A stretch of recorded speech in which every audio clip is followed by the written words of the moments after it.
औरंगाबाद आपलं छत्रपती संभाजीनगर हे टुरिझमचं एक हब झालेलं आहे. पण इंडिगो एक आकाशात एक फार मोठी कंपनी होती जी रोजचे जवळपास 2000च्या पेक्षा जास्त त्यांचं फ्लाईंग चालायचं आणि ती आकाशात एक मोठी कंपनी असल्यामुळे लोक त्यांच्यावर जास्त लोड होता. पण आता काही गोष्टींमुळे त्यांच्या काही स्टाफमुळे किंवा स्टाफच्या प्रॉब्लेममुळे आणि त्यांच्या ओव्हर कॉन्फिडन्समुळे पण म्हणू शकतो आपण की जी ही गत आलेली आहे की आज जवळपास 700 उड्डाणं त्यांचे कॅन्सल आहेत आणि त्यामुळे त्यांचं कम्युनिकेशनही बरोबर नाही आहे इंडिगोचं, की ज्याच्यामुळे लोक जे पोचत आहेत एअरपोर्टवर आणि एअरपोर्टला पोचल्यानंतर किंवा एअरक्राफ्टमध्ये बसवल्यानंतर जे लिटरली बोर्डिंग केल्यानंतर ते लोकांना सांगतात की फ्लाईट कॅन्सल आहे. त्याच्यामुळे ते लोक ऐन वेळेत दुसरी पर्यायी व्यवस्था पण करू शकत नाही आहेत. आज अनेक लोकांचे महत्त्वाचे कामं होते, अनेक लोक पर्यटनासाठी निघत होते, ज्यांचं सगळंपणे त्यांचा प्रोग्राम पुन्हा स्पेशली अपसेट झालेला आहे. टोटल खूप मोठ्या प्रमाणे हे नुकसान चालू आहे. इंडिगोने याच्यापुढे काळजी घ्यायला पाहिजे आणि प्रवाशांनाही एक विनंती आहे की त्यांनी आपल्या फ्लाईटची पूर्णपणे इंडिगोचं विमान असेल तर त्यांनी पहिले पूर्णपणे इन्फॉर्मेशन घ्यावी आणि त्याच्यानंतरच विमानतळाकडे प्रयाण करावं. प्रत्येक व्यक्तीने आपलं फ्लाईटचं तिकीट अटॅच करून इंडिगोच्या कस्टमर केअरला पाठवावं, जेणेकरून त्यांना त्यांचं एक सेफर साईड त्यांना इन्फॉर्मेशन मिळू शकते. त्यांनी काही एक लिंक दिलेली आहे इंडिगोच्या पोर्टलवर, त्या पोर्टलवर तुम्ही फ्लाईट नंबर टाकून तुमचं फ्लाईट वेळेवर आहे का रद्द झालेलं आहे याची चौकशी करावी, जेणेकरून तुम्हाला तुमची पर्यायी व्यवस्था करण्यात येईल. ही अशी परिस्थिती अजून तरी असं समजतंय की जवळपास 10 ते 12 डिसेंबरपर्यंत कंटिन्यू चालेल आणि त्याच्यानंतर रुटीनवर येण्याची अपेक्षा आहे. कारण आत्ताच DGCAने त्यांचे काही जे नियम आहेत ते शिथिल केलेले आहेत इंडिगोसाठी, जेणेकरून ही सेवा पूर्ववत होण्यासाठी त्यांना फायद्याची ठरेल.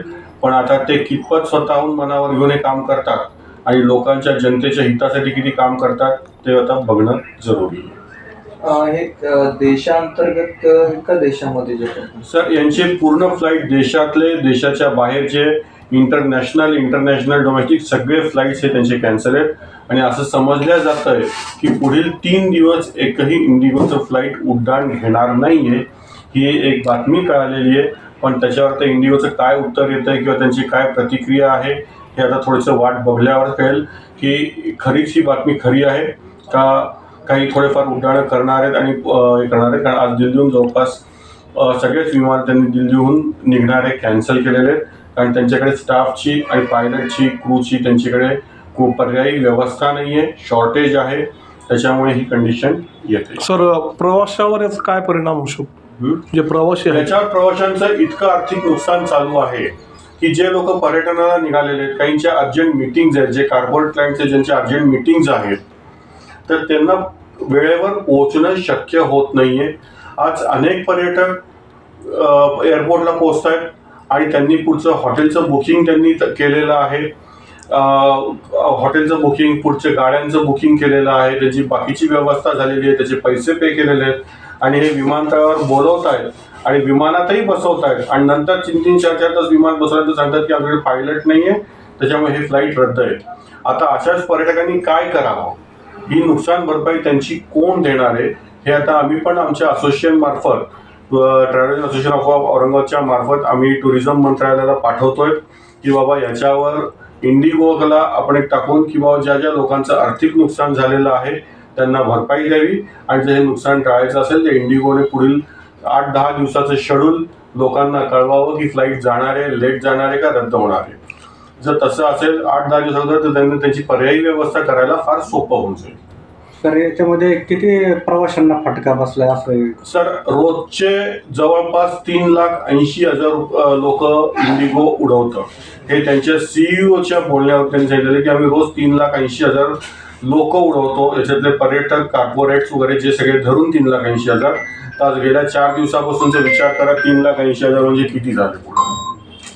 आता याला प्रवाशांना पर्यायी व्यवस्था काय आता प्रवाशांना पर्यायी व्यवस्था, जो आज एक हादसा घडलाय की पुणे एअरपोर्टला त्यांनी सांगितलं फ्लाईट डिले म्हणून लोकांना बोलवलं आणि त्याच्यानंतर एअरपोर्टला गेल्यानंतर त्यांनी सांगितलं ते पोहोचले, बोर्डिंग पास दिल्यानंतर त्याच्यानंतर सांगितलं की फ्लाईट कॅन्सल आहे. पर्यायी विमान व्यवस्था करायला गेले तर विमानाचं तिकीट जवळपास 7 पट होतं, दुप्पट पण नाही 7 पट होतं. जे तिकीट 15-16 हजाराला मिळालं होतं ते 65,000 रुपयाला होतं. कोण देणार आहे एवढी अमाऊंट? त्यांना हे कॅन्सल करावं लागलं. आता आम्ही प्रत्येक देशातल्या टुरिझमशी म्हणजे प्रत्येक जसं MTDC आहे, गुजरात टुरिझम आहे, अंदमान पोर्ट आहे, त्याच्या प्रत्येकाला आम्ही पत्रव्यवहार करतोय की बाबा ह्या कारणामुळे लोक येऊ शकत नाही, तर तुम्ही तुमच्या हॉटेल्सवाल्यांना रिफंड देऊ नका, पण तुम्ही त्याची क्रेडिट नोट द्या आणि ज्याची सोय व्यवस्थित होईल त्याच्यानंतर हे लोक येतील त्यावेळेस त्यांना ते क्रेडिट त्यांना वापरायला द्या. सर ही गोष्ट आम्ही करायचा प्रयत्न करतोय. सर याच्यामध्ये केंद्र सरकार काही पर्याय म्हणजे मार्ग काढू शकतं का याच्यामध्ये? आणि मग जर केंद्र सरकारने विचार केला तर याच्यातनं पर्यायी मार्ग निघू शकतो. याच्यामध्ये जसं लोकांनी जे टुरिझमवाले जे आहेत त्याचे पर्यटक जे चाललेले आहेत तर हॉटेल्सवाल्यांना ते डायरेक्ट निर्देश देऊ शकतात की या प्रवासामुळे लोकांचे बोर्डिंग पास घ्या किंवा त्यांना बोर्डिंग पास किंवा तिकीट द्या, फ्लाईट कॅन्सलेशनचा मेसेज घ्या, त्यांना क्रेडिट नोट ताबडतोब इश्यू करा किंवा तुम्ही त्यांना ताबडतोब पूर्ण रिफंड परतावा द्या, तर लोकांचं आर्थिक नुकसान वाचू शकतं. किंवा पर्यायी विमानात जागा द्या.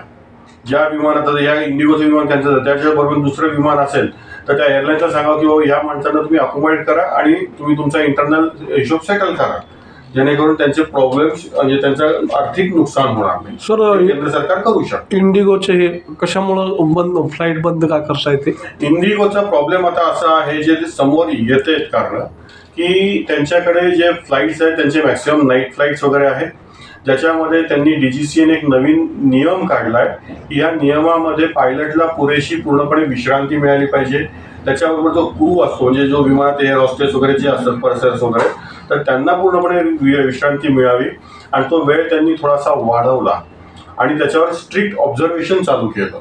या ऑब्झर्वेशन्समध्ये असं झालेलं आहे की बाबा इंडिगोच्या स्टाफला पूर्ण विश्रांती मिळत नाही वगैरे, तर त्याच्यामुळे ती जी रिस्ट्रिक्शन्स आले तर त्याच्यामुळे त्यांचे पायलट आणि क्रूला तेवढी विश्रांती घेण्यासाठी मग त्याच्यामुळे एक शेड्यूल कॅन्सल झालं तर एक विमान जवळपास 8 ते 9 फेऱ्या मारतं. 8 ते 9 फेऱ्या एक विमान कॅन्सल, एखादा स्टाफ नाही मिळालं ते 9 वेळेस कॅन्सल होतं.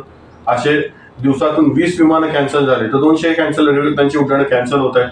तर हा प्रॉब्लेम आहे. फक्त भीती ही आहे की यांचा गो एअरवेज किंवा जेट एअरवेज होऊ नये. जर तसं झालं तर खूप मोठा टुरिझम इंडस्ट्रीला खूप मोठा फटका बसेल. हो, धन्यवाद.